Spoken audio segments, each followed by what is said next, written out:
하나님께서 우리에게 주시는 말씀은 요한복음 좀 잘못됐네요. 4장입니다. 4장 3절부터 10절인데요. 이 주보 좀 위에 잘못됐죠. 4장 지금 가능할까요? 안 되면 제가 봉독을 하겠습니다.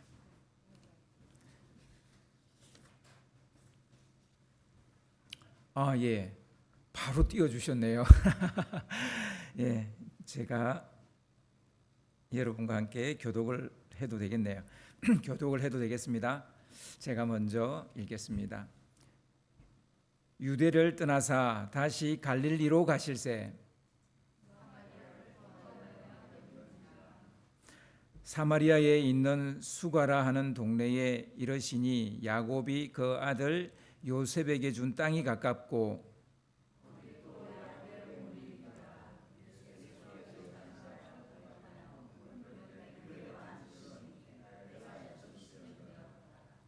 사마리아 여자 한 사람이 물을 기르러 왔음에 예수께서 물을 좀 달라 하시니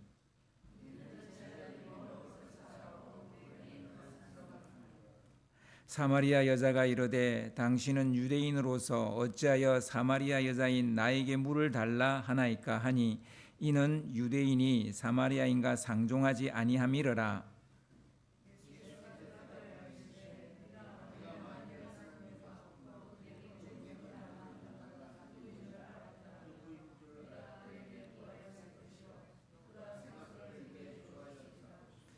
아멘. 철저히 무너진 삶 속에서라는 제목으로 오늘 같이 말씀을 나누겠습니다.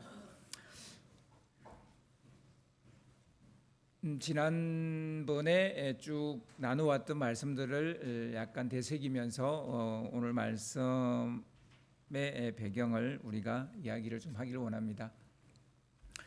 예수님은 갈릴리에서 초창기 사역을 시작하셨어요. 그렇죠? 그러던 중 유월절을 지키려고 예루살렘으로 올라오셨습니다. 이제 유월절과 무교절은 이어지는데요. 일주일 동안 이어집니다. 이제 유월절과 무교절이 끝나고 다시 이제 갈릴리로 돌아가야 하겠죠. 거기가 사역의 아지트였기 때문에 이제 그리로 가야 되는데, 그런데 이게 예상과 빗나갔어요. 무슨 계획이 있었는지 우리가 알지는 못하지만 예수님은 유대 지역에 그대로 남아서 그 지역에서 두루 다니며 사역을 하십니다. 근데 별로 기대하지 않았겠죠. 유대인들이 예수님을 받아들이는 것이 쉽지 않을 거라는 거. 그거는 상식적으로 다 알고 있는 얘기였기 때문에. 그런데 상상했던 것보다 예수님의 유대 사역이 대박을 쳤어요. 모든 것에 명암이 있듯이 대박 치는 만큼 또 그 유대인들이 시기심이 생겨서 예수님을 경계하고 노골적으로 경계를 하기도 하고, 또 세례 요한의 제자들도 얼굴에 불편한 기색이 역력했어요. 예수님은 그들과 이렇게 같이 이렇게 경쟁하지 않고 유대 지역을 조용히 물러나서 다시 갈릴리로 가려 하십니다. 이게 이제 오늘 본문에 들어가기 전까지의 배경이 되겠습니다. 예수님께서 그들과 경쟁하지 않고 유대 지역에 남지 않았던 것은 아마 예수님의 때가 아직 되지 않았기 때문이지 않았을까 싶습니다. 아무튼 오늘 본문 3절을 보면 예수님은 유대를 떠나 갈릴리로 가려 합니다. 거기가 예수님 사역의 본거지죠. 갈릴리로 가면 사마리아를 지나가야 합니다. 지도를 보면 지나갈 수밖에 없습니다. 좀 지도를 좀 띄워주시겠습니까? 예, 제일 아래쪽에 유대 땅이 있죠. 그 유대 땅에 보면 예루살렘도 있고 베들레헴도 있고 베다니도 있고 여리고도 있고 이 땅이 이제 유대 지역이고요. 그리고 갈릴리는 제일 위쪽에 갈릴리 호수 옆에 있는 게 갈릴리 지역입니다. 그게 보면 뭐 가버나움도 있고, 그렇죠? 가나, 성경에 우리 요한복음에 이미 나왔죠. 가나, 나사렛 다 이 갈릴리 지역에 있습니다. 예수님은 제일 북쪽에 있는 갈릴리 지역에서 사역하시다가 유월절을 지키기 위해서 유대 예루살렘으로 왔다가 이 유대 지역에 그냥 남아서 사역을 하셨는데, 예수님을 이제 이렇게 경계하고 싫어하는 사람들이 생기니까 이제 다시 갈릴리로 가려고 하는데, 가려면 어디를 통과해야 돼요? 예, 사마리아를 통과해야 돼요. 이게 이제 우리가 생각할 때 기본적인 이제 방식이죠. 통과해서 가는 거. 그게 제일 최단 거리고 짧은 시간이 제일 짧게 걸리는 거리입니다. 그런데 흥미롭게도 대부분의 유대인들은 사마리아를 통과하지 않고 갈릴리와 유대 땅을 왕래했다는 거예요. 그러니까 삥 돌아서 간 거예요. 데가볼리나 베리아 지역을 삥 돌아서 가거나 아니면 저 해안가, 지중해 해안가를 쭉 따라서 오다가 유대로 올라오는, 이런 식으로 사마리아 땅을 지나가지 않았습니다. 이유는 사마리아 사람과 상종하면, 즉 만나면, 서로 만나서 관계를 하면 안 된다는 종교적 혹은 민족적 금기가 있었기 때문입니다. 일종의 종교적 자긍심 때문이라고 할 수 있어요. 우리는 유대인인데 유대인 같지도 않은 저들과 우리는 상종할 수 없다. 일종의 종교적 자긍심이죠. 민족적 자긍심이죠. 이런 종교적 민족적 자긍심은요, 오늘날에도 여전히 존재합니다. 자기 민족이 우월하다고 생각하기 때문에 열등한 사람들과 이렇게 잘 관계하지 않으려고 그러고, 만나지 않으려고 그러고, 인간 취급 안 하려고 그러고 막 이러는 거, 이건 여전히 지금도 존재하는 거죠. 그러니까 이해가 되죠. 유대인들이 그랬다는 거를. 이 요즘 시대도 그러니까. 아무튼 유대인들은 사마리아 사람들을 유대인으로 여기지 않았어요. 취급하지 않았습니다. 이런 생각을 가진 역사적 배경이 있는데요. 왜 유대인들이 이런 생각을 가졌을까? 북이스라엘 왕국의 수도가 사마리아입니다.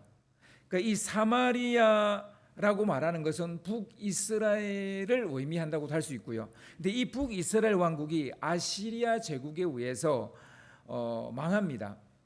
아시리아 제국은 정복 정책을 편 최초의 근동 지역의 제국입니다. 그 이전에는 약간 그냥 지역 중심의 왕국이었지, 최초로 제국으로 등장한 나라는 아시리아입니다. 이 아시리아는 열심히 정복 전쟁을 일으켰는데요. 그런데 이들이 정복을 하면 그 정복한 민족이 반란을 일으키지 못하게 하려고 강제로 다른 나라로 이주를 시켰어요. 그러니까 북이스라엘 백성들도 망하고 난 다음에 강제로 끌려가서 아시리아 다른 지역에 흩어져서 살게 된 거예요. 뭐 자기들이 가고 싶어 간 게 아니에요. 강제로. 이후로 사마리아 지역에는 아시리아 제국이 정복한 또 다른 민족이 이곳으로 이주해서 살았어요. 이들도 오고 싶어 온 게 아니에요. 강제로 이쪽으로 이주해서 왔어요. 이후로 어떻게 됐겠어요? 사마리아 지역에는 남아있는 유대인과 새로운 이방인과 이렇게 뒤섞여서 막 살게 된 거예요. 이제 뒤섞여서 살게 되니까 어떻게 되겠어요? 서로 통혼을 하게 되죠. 그러면서 혼혈민족이 되어져 버린 겁니다. 유대인들은 이런 이유로 사마리아인들을 유대인으로 받아들이지 않는 거예요. 니네들은 혼혈민족이야, 이렇게 된 거예요. 거의 이방인 취급을 했고요. 어떨 때는 이방인보다도 더 못한 존재로 여겼습니다. 사마리아는 이런 이유로 점점 더 고립되어져 갔고 소외되어져 갔습니다. 유대와 갈릴리를 오갈 때 지리적으로 보면 사마리아 땅을 지나가는 것이 최단거리고 최소거리입니다. 그런데 이런 배타적 선민 의식으로 인해서 그들은 삥 둘러서 서로 갈릴리와 유대 땅이 서로 왕래했다는 거예요. 참 웃기는 짱뽕이죠. 그런데 사람이 이렇다는 거예요. 아무리 불편해도 이런 것이 머리 한번 딱 박히면요, 불편한 것을 감수하는 게 또 사람인 것 같아요. 예수님은 유대인들이 설정한 이런 편견 혹은 경계선 그 안에 갇히지 않았다는 것을 알 수 있죠. 왜냐하면 사마리아 땅을 그냥 통과해서 가버리는 거예요. 사람들이 만들어 놓은 편견과 경계를 깨트려 버립니다. 잘못되고 왜곡된 것은 성전만이 아니었어요. 예수님이 성전에 가서 어떻게 하셨어요? 성전을 뒤집어 엎었잖아요. 왜요? 성전이 잘못되어 있으니까. 하나님을 바라보는 것들이 굴절되어져 있는 거예요. 하나님이 원하는 것들을 바로 보지 못하고 있는 거예요. 그래서 성전을 뒤집어 엎었습니다. 그런데요, 오늘 이 말씀을 보면 사람을 바라보는 눈도 삐뚤어져 있었다는 거예요. 성전을 바라보는 시각, 하나님을 바라보는 시각도 왜곡되어 있었지만 사람들을 바라보는 시각도 왜곡되어 있었다는 거예요. 사람들. 그러니까 뭐 하나 그때 당시에 제대로 돼 있는 건 없었다는 거예요. 예수님이 볼 때, 하나님의 아들이 볼 때, 하나님을 너무나 잘 알고 있는 하나님의 영이 거하는 그분의 눈으로 볼 때 성전만 잘못된 게 아니에요. 사람을 바라보는 그 시각도, 그 시선도 잘못되어 있었다는 거예요. 멸시와 천대를 받고 있던 땅, 무시당하고 있던 그 사람들에게 예수님은 서스럼없이 그냥 나아갑니다. 예수님은 유유자적하게 사마리아 땅을 가로질러 갑니다. 저는 이 모습이 너무 좋습니다. 사람들이 만들어 놓은 악법과 편견에 전혀 영향을 받지 않고 본래 가치를 따르는 자유로움이 너무 좋은 거예요. 이런 자유함이 여러분에게 있기를 바랍니다. 여러분을 붙들고 있는 것은 무엇입니까? 이런 경계심, 이런 편견, 혹시 이런 거 아닙니까? 왜곡된 시각, 이런 거 아니겠습니까? 예수님께서 이 땅에 오신 것은 성전만 뒤집어 엎으려고 오신 건 아니에요. 사람들의 시선을 바꾸려고, 사람의 생각을 바꾸려고도 오셨다는 거예요. 예수님은 유대인만을 위해서 이 땅에 오신 게 아니에요. 그는 유대인의 왕으로만 오신 게 아니에요. 물론 유대인의 왕이십니다. 그러나 유대인만의 왕은 아니십니다. 요즘 그 미국에서 히트치고 우리나라에서도 상영되고 있는 킹 오브 킹스라는 애니메이션이 있습니다. 우리나라에서 만들어가지고 뭐 말이 많죠. 뭐 좋은 쪽으로 말이 많죠. 여러분, 킹 오브 킹스, 여러 왕들의 왕이, 그러니까 유대인의 왕이 아니라 온 열방의 왕이신 거죠. 만왕의 왕이십니다. 아멘. 예수님은 원인이 아니라 죄인을 위해 오셨습니다. 여러분, 죄인이 유대인에게만 있습니까? 온 땅에 죄인이 가득 차 있습니다. 그러면 온 땅을 위해서 오셨다는 얘기가 되는 거죠. 어떤 사람이 예수님께 나아갈 수 있습니까? 유대인입니까? 아브라함의 자손입니까? 다윗의 후손입니까? 아니요. 뭐 그들도 나아갈 수 있죠. 누가 예수님께 나아갈 수 있느냐? 원인이 아니라 죄인입니다. 왜냐? 예수님은 내가 원인을 위해 온 게 아니라 죄인을 위해 오셨다 하셨기 때문이에요. 우리는 사는 날 동안 의롭게 살려고 애를 써야 됩니다. 하지만 우리 의가 하나님께 나아갈 수 있게 하는 것 아닙니다. 예수님이 제공한 의의 옷을 입어야 하나님의 잔치에 참여할 수 있다는 사실을 믿으시기 바랍니다. 자기 의가 아니라 예수님의 의를 힘입어야 우리는 하나님께 나아갈 수 있는 겁니다. 죄인에게 의의 옷을 입히기 위해 이 땅에 오신 것입니다. 의의 옷을 가지고 이 땅에 오셔서 우리를 입혀주시는 거죠. 그리고는 우리는 여전히 죄인이지만 의롭다 하시는 거예요. 그걸 신학적으로 칭의라 그럽니다. 의롭다 칭했다는 거예요. 칭의. 어쩌면 우리 안에 각자의 사마리아가 있을지도 모릅니다. 가려고 하지 않는 곳, 만나고 싶지 않은 사람, 이런 사마리아가 우리 안에 들어있는지도 몰라요. 혹시 여러분 안에 있는 사마리아를 발견하셨습니까? 이제 그분이 예수 믿는 사람이라는 걸 제가 알아요. 근데도 그분하고 대화를 하다 보면 나는 누구누구 미워하고 싫어하고 그 사람 뭐 만나고 싶지도 않고 뭐 이런 얘기를 할 때가 있어요. 제가 그런 얘기를 들으면 뭐 예수 믿는 사람이 왜 이래 그러겠어요? 아니요. 나도 그런 사람이다라는 걸 딱 느끼게 돼요. 나도 그분이 내 얼굴이 되는 거예요. 나도 그런 사람이구나. 여러분, 저를 포함해서 우리 모두는 알게 모르게 이런 사마리아가 있는 거예요. 우리 안에. 우리 외가 만들어낸 지극히 편협한 경계선이 우리 안에 있는지도 몰라요. 모르긴 해도 우리 시대의 교회가 이런 경계선을 가지고 있는지도 모릅니다. 요즘 뭐 한 번씩 유튜브에 보면 교회에 청년들이 떠나는 이유 뭐 이런 거를 제가 봤겠어요? 안 봤겠어요? 안 봤어요. 보고 싶지도 않아요. 여러분, 근데 분명한 건 제 눈에도 보이는 건 코로나를 기점으로 해서 그 전부터 이미 나타났지만 이 시대에 수많은 젊은이들이 교회를 떠나고 있는 건 사실이에요.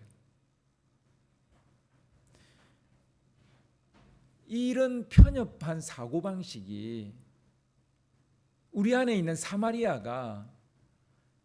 사마리아인으로 하여금 우리 안으로 들어오지 못하게 하고 있는 것은 아닐까요? 교회가 고립되는 이유가 아닐까요? 우리가 세운 외가 그들을 교회 밖으로 밀어내고 있지는 않을까요? 여러분, 솔직히 우리 청년들이 신앙생활 잘하면 얼마나 좋아요? 좋죠. 말할 필요가 없어요. 근데 청년들이 그렇게 신앙생활 잘 할 수 있어요? 없어요? 힘들어요. 이 세상의 문화가요, 그들이 접하는 그 모든 문화가 우리와 너무 달라요. 그들이 신앙생활 잘하기가 참 어려워요. 그러다 보니까 우리 청년들 모습 속에서 세상적인 모습이 보여요, 안 보여요? 보이죠, 당연히. 보일 수밖에 없어요. 근데 그 보인다는 이유로 그들을 우리 외를 가지고 자꾸 이렇게 청량을 해버리면 그들은 여기 발붙일 수가 없는 거예요. 서 있을 수가 없는 거예요. 자꾸 밀어내는데 어떻게 있어요? 자기들도 자존심이 있는데. 여러분, 우리 외 별거 없어요. 왜 별거 없습니까? 우리 외로 구원받지 못하기 때문에. 결국 우리는 예수님 외로 구원을 받은 은혜 받은 자입니다. 근데 무슨 내가 외롭다고, 무슨 내가 좀 더 믿음 생활 더 오래 했다고, 더 신앙생활 좋다고 누구를 밀어낼 수 있겠습니까? 우리는 누구를 밀어낼 만한 그런 외를 가지고 있지 않아요. 예수님 외로 겨우 우리 구원받았어요. 그러니까 우리 청년들을 끌어안아야 돼요. 어떤 식으로 끌어안아야 돼요? 그게 이 시대의 교회가 사마리아처럼 고립 안 되는 방법이 아닌가 싶습니다. 물론 살다 보면 상종하지 말아야 될 사람이 있어요. 우리를 위험에 빠뜨리거나 위해를 가하는 사람들을 우리 가까이 할 수는 없죠. 뭐 사이코패스나 소시오패스의 성향을 가진 사람을 가까이 할 수는 없죠. 범죄 집단이나 향락주의자들과 어울릴 수는 없죠. 뭐 마약하는 사람들과 어울릴 수는 없죠. 이단 사입이나 정신을 혼미케 하는 주술적인 것들과 함께 할 수는 없습니다. 그러나 문제는 우리가 정한 경계선이 지나치리만큼 좁아서 우리도 숨쉬기가 힘들어요. 그러니 바깥 사람이 숨쉬기도 힘든 이 공간을 들어오겠어요? 당연히 안 들어요. 들어와도 숨을 못 쉬어서 나가버려요. 교회 오면 너무 숨쉬기가 힘든 거예요. 교회 오면 편안해야 돼요. 자유로워야 돼요. 숨쉬기가 쉬워야 돼요. 그런데 들어오면 숨도 못 쉬겠는 거예요.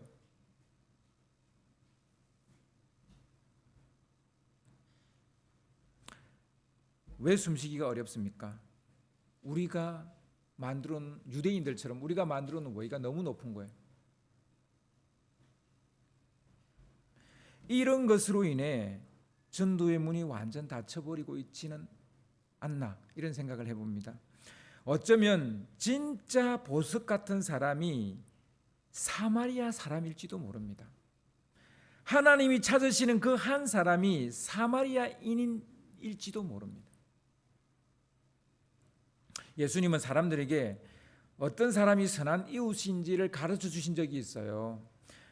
그러면서 이제 그 선한 이웃은 이런 사람이다라고 이야기를 하셨는데 그게 선한 사마리아인 이야기예요. 모두가 사마리아인들에게 손가락질하고 무시할 때 예수님은 그들에게 따뜻하게 손을 내밀었습니다. 그들이야말로 하나님의 사랑을 이해하고 실천하고 살아가는 선한 이웃인지도 모르겠습니다. 여러분, 내가 거리를 두려고 하는 그 사람을 하나님은 사랑하고 있을 수 있다는 얘기입니다. 예수님은 아무 꺼리낌 없이 사마리아 땅을 지나가십니다. 그들이 죄가 없었어요? 그들이 문제가 없었어요? 그들이 시각이 발랐어요? 아니요. 그들도 문제가 많아요. 근데 꺼리낌 없이 사마리아 땅을 지나가신다고요. 그에게 예수님에게는 어떤 편견도 어떤 경계심도 없어 보입니다. 이 시대에 우리에게 필요한 시선과 걸음이 아닐까 싶습니다. 여러분은 어떤 길로 가세요? 한참 길을 가고 있는데 이제 예수님은 사마리아 땅을 지나서 한참 길을 가고 있는데 점심시간이 됐어요. 배꼽시계가 울리기 시작하죠. 이제 배가 고픈 거예요. 그래서 점심이 될 만한 그 요깃거리를 구하기 위해서 제자들은 가다 말고 수가성이라는 동네로 들어갔어요. 그리고 예수님은 이제 피곤하셔가지고 그 동구 밖에 있는 우물가에 앉아서 쉬고 있었습니다. 예수님은 목이 말라서 이게 우물가 근처에 가서 쭉 아마 보셨겠죠. 근데 우물은 생각보다 깊고 그리고 물을 길어 올릴 두레박이 없는 거예요. 그리고 혹시 뭐 끼러 올린다 하더라도 받아 먹을 그릇도 없는 거예요. 우물가 주위에는 아무것도 없는 거예요.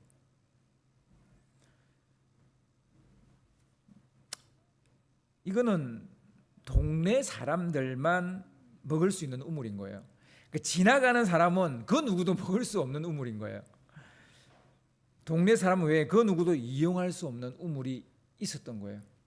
그 우물은 야곱의 우물인데, 야곱이 판 우물인데, 여러분 인간의 우물이 이런 거예요.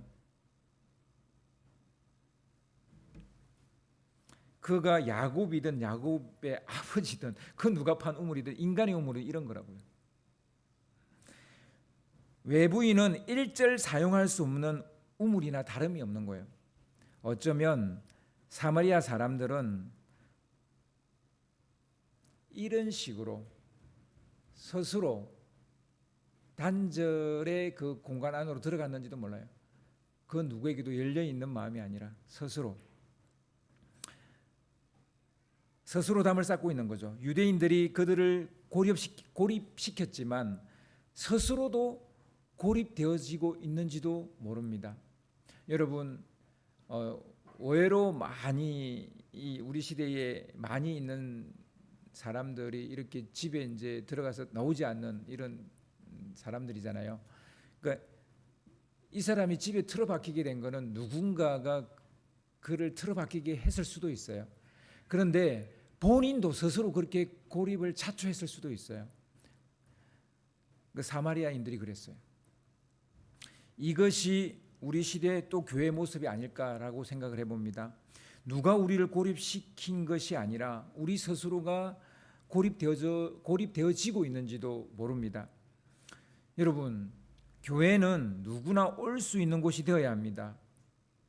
열린 우물이 되어야 됩니다. 공개되고 공유할 수 있는 우물이 되어져야 됩니다. 목마른 자들은 누구든지 와서 마실 수 있는 우물이 되어져야 됩니다. 이사야 55장 1절에 보면 이런 말씀이 있는데요. 좀 띄워주세요. 오라 너희 모든 목마른 자들아 물로 나오라 돈 없는 자도 오라 너희는 와서 사 먹되 돈 없이 값 없이 와서 포도주와 젖을 사라 라는 말씀이 나오죠. 이것이 아버지의 마음입니다. 누구나 와서 마실 수 있는 우물, 이게 이스라엘이어야 합니다. 그런데 이스라엘은 자기만 마실 수 있는 우물이 돼버린 거예요. 두레박도 없애버렸어요. 그릇도 없애버렸어요. 우물을 깊게 팠어요. 교회는 접근성이 좋아야 되는데 문턱이 너무 높아져 버린 교회들이 많습니다. 그래서 주중에는 아예 교회를 자물쇠로 잠궈놓은 교회도 많아요. 열린 공간이 되어야 되는데, 오픈된 공간이 되어야 되는데 그렇지 못합니다. 목마른 자는 누구나 와서 마실 수 있는 우물이 되어야 되는데 그렇지 못합니다. 열린 공간보다 더 중요한 것은 공간에 대한 열린 마인드입니다. 그러니까 공간도 문도 활짝 열어놔야 되지만 교회 와서 무엇이든 할 수 있도록 열린 마인드를 가지고 있어야 됩니다. 좀 이게 좀 많이 앞으로 좀 나아간 얘기일 수는 있지만, 예를 들어서 선임들이 교회에서 강의를 좀 하겠다. 그러면 이 공간을 제공해야 될까요? 안 해야 될까요? 너무 극단적인 얘기인가요? 예. 그들에게도 사용할 수 있도록 공간을 저는 제공해야 된다고 봐요. 교회는 계속 열려 있어야 됩니다. 마침 이제 그때 한 여인이 이제 물을 끼리러 왔어요. 예수님이 목이 말라서 주위를 두리번 거리는데 뭐 두레박도 없고 그릇도 없고 아무것도 없는 거. 근데 그때 막 한 여인이 이제 물을 끼리러 왔어요. 이제 물을 마실 수 있게 됐겠구나. 얼마나 반가웠겠어요. 그 여인이 얼마나 반가웠겠어요. 근데 예수님 안에 솟아오른 것은 육체적 이 육신의 목마름에서 나오는 그 처음에는 반가움이었는데, 그 여인이 점점 가까이 오면 올수록 목마름이 바뀝니다. 예수님의 목마름이 바뀌어요. 사실 중동 지역에서 정오 낮 12시에 물 기르러 오는 사람은 아무도 없어요. 너무 덥기 때문에 보통은 이른 아침에 물을 기르러 오는 게 정상입니다. 이 시간에 혼자 물을 기르러 왔다면 필시 무슨 사연이 있는 사람임에 틀림이 없는 거죠. 예수님은 첫눈에 자신의 목마름보다 이 여인의 목마름을 보신 듯합니다. 여인이 지금 물을 기르러 온 것은 그 집에도 물이 필요하잖아. 물이 필요하다는 얘기잖아요. 그죠? 그 집에도 물이 필요한 거예요. 근데 예수님은 자신의 이 목마름, 그 여인의 목마름, 그 너머에 있는 그 여인 영혼에 대한 목마름을 보신 거죠. 사람을 꿰뚫어 볼 수 있는 능력이 예수님에게 있는 거잖아요. 그런데요, 더 중요한 것은 사람을 꿰뚫어 보는 능력도 중요하겠지만 사람은 이런 능력을 가지기가 쉽지 않아요. 그러나 사람이 가질 수 있는 능력은 있어요. 그 사람의 아픔과 상처를 알아차리고 공감할 수 있는 감수성은 우리에게 있어요. 이거는 뭐 기적이 필요하지 않아요. 기적 같은 거 없어도 우리가 가질 수 있는 능력이에요. 감수성은. 사실 우리는 예수님처럼 전지전능한 그런 능력을 가지고 있지 않습니다. 하지만 우리는 상대의 마음과 처지를 공감할 수 있는 능력은 가질 수 있습니다. 예수님은 자신의 목마름보다 그녀의 목마름에 더 관심을 가지는 것을 볼 수 있습니다. 예수님은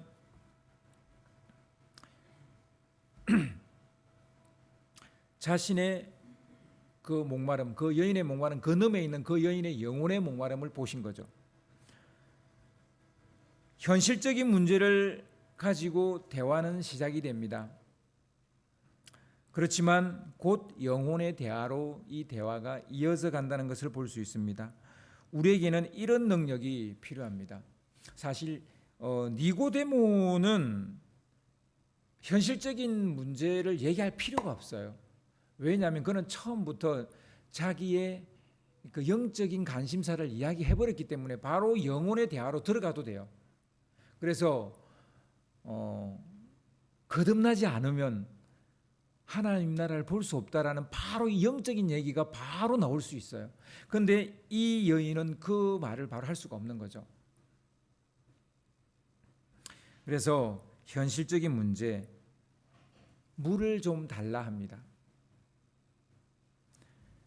이런 현실적인 대화로 해서 영혼의 대화로 가야 되는데 우리는 현실적인 대화를 시작해서 현실적인 대화로 끝나버리죠. 대화가.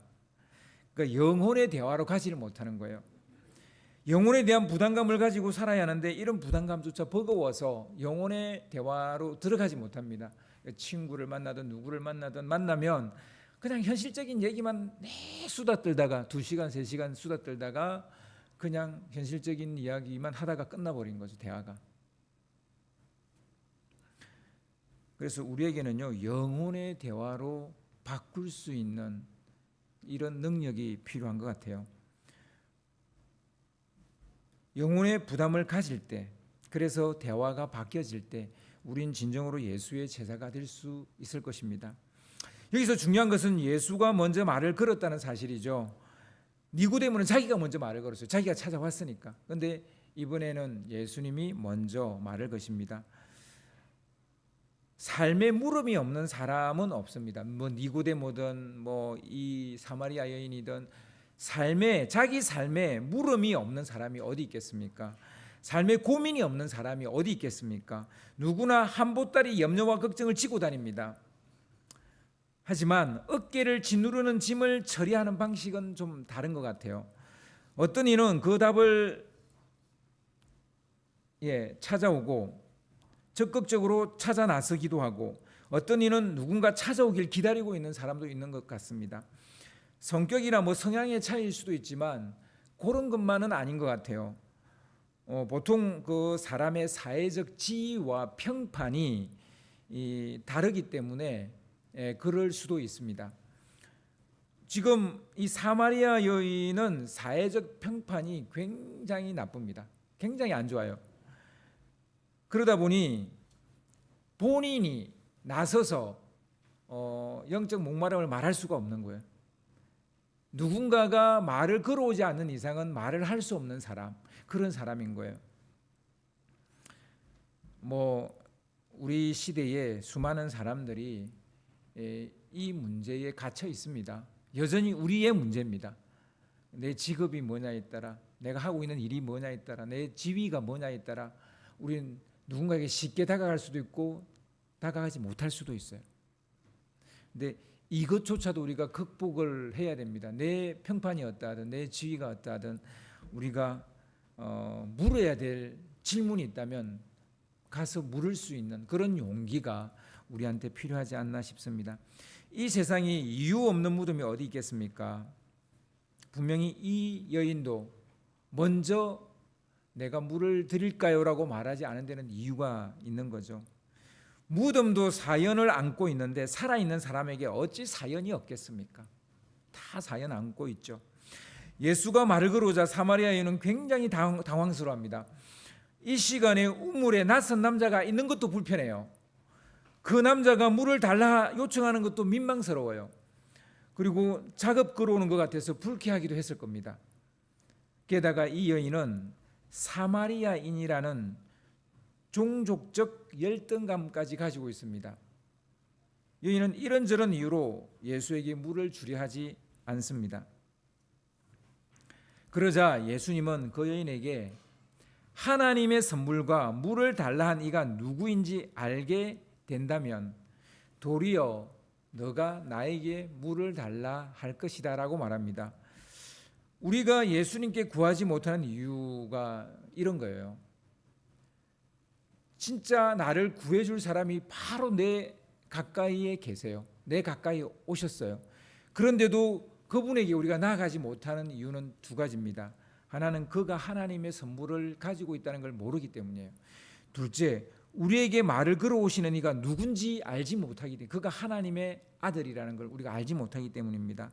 그래서 우리가 예수님을 믿지 못하는 이유는 두 가지예요. 그가 하나님의 선물을 가지고 있다는 걸 모르고 있고, 그가 하나님의 아들이라는 걸 우리가 모르고 있기 때문이에요. 그가 구세주라는 걸 우리가 모르고 있기 때문입니다. 사마리아 여인은 이 두 가지를 모르고 있었습니다. 과연 우리는 알고 있습니까? 하나님의 선물이 무엇인지, 하나님의 선물이 무엇인지 알고 계세요? 하나님의 선물은 예수 그리스도가 하나님의 선물이에요. 예수 그리스도가 하나님의 선물이에요. 그 안에 영생에 이르는 구원이 있고요. 그 안에 삶의 의미와 목적이 있고요. 그 안에 삶의 가치와 의미가 있고요. 그 안에 우리 삶의 문제를 해결할 수 있는 지혜와 능력이 있고요. 그 안에 우리 상처와 우리의 아픔을 싸매어 줄 수 있는 회복의 능력이 있습니다. 그를 믿음으로 구원의 여망이 생기고, 그를 믿음으로 삶의 목적이 생기고, 그를 믿음으로 삶의 열정이 생기고, 그를 믿음으로 살아야 될 이유가 생기고, 그를 믿음으로 안정감과 평안을 얻게 되는 겁니다. 일일이 다 열거할 수 없는 종합 선물 세트예요. 예수님은 그런 거예요. 이 모든 것이 우리 주 예수 그리스도 안에 있는 줄 여러분 믿으시기 바랍니다. 바로 이런 이가 사마리아 여인에게 물을 달라 하는 거예요. 예수님이 세례요한에게 다가와서 나에게 세례를 베풀라 그러니까 세례요한이 내가 당신한테 세례를 받아야 되는데, 요한은 알았어요. 세례요한은 알았어요. 그런데 이 여인은 모르는 거예요. 지금 자기에게 물을 달라는 이 사람이 누군지를 모르는 거예요. 물 한 그릇으로 모든 것을 받을 수 있습니다. 물 한 그릇 주고 모든 것을 받을 수 있는 그런 사람이 자기 앞에 와 있어요. 그런데 그 물 한 그릇을 주지 않으려고 그러는 거예요. 왜요? 스스로 고립된 인간, 스스로 경계를 가진 인간, 스스로 편견에 빠져 있는 인간이기 때문이에요. 만약에 이 여인이 물을 달라 하는 이가 자기가 그렇게 기다리고 기다리는 그리스도라는 사실을 알게 된다면 어떻게 될까요? 이 이야기의 뒤에 가면 이 여인이 드디어 이분이 그리스도인 걸 알게 돼요. 정말 기뻐서 막 어찌할 줄을 몰라 합니다. 결국 모르기 때문에 우리는 물 한 그릇, 냉수 한 그릇도 주지 않는 거예요. 예수님이 그랬잖아요. 누구에게 냉수 한 그릇을 주는 것이 곧 나에게 한 것이라 그랬잖아요. 여러분, 이 여름에 누군가에게 냉수 한 그릇을, 아이스크림 하나를 사주신다면 주님께 한 거예요. 그러면 어떻게 되겠어요? 예, 주님은 우리에게 더 많은 것을 주시겠죠.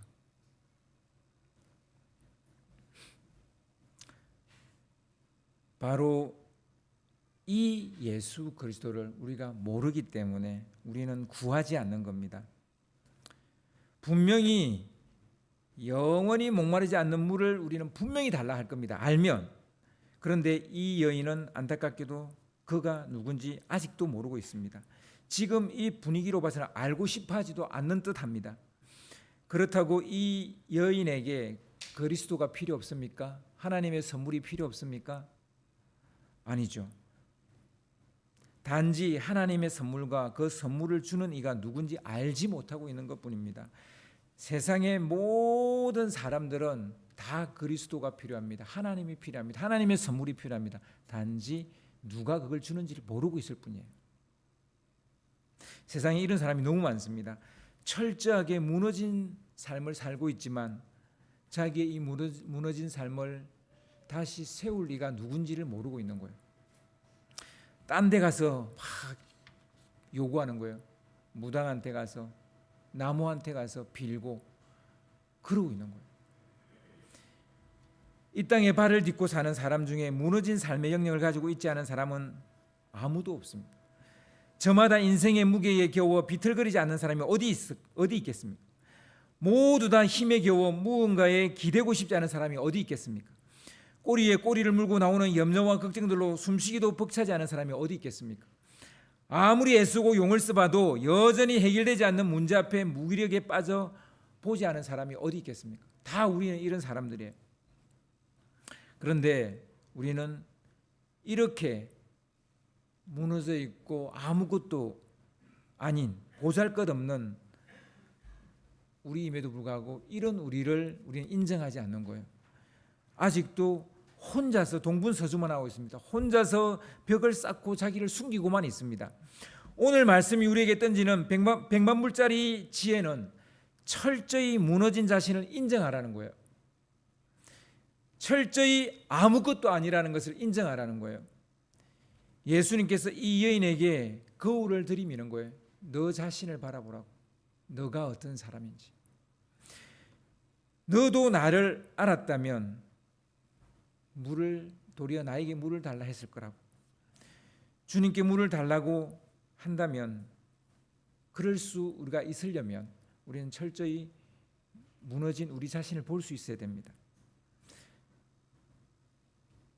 자기도 모르게 비집고 나오는 열등감이나 그리고 꽁꽁 싸매고 있는 자존심 같은 것에 갇혀 있는 거죠. 모든 것은 자기를 아는 데서부터 시작됩니다. 우리 인생의 연약함과 부실함을 인정해야 합니다. 우리 인간의 한계와 한도를 인정해야 됩니다.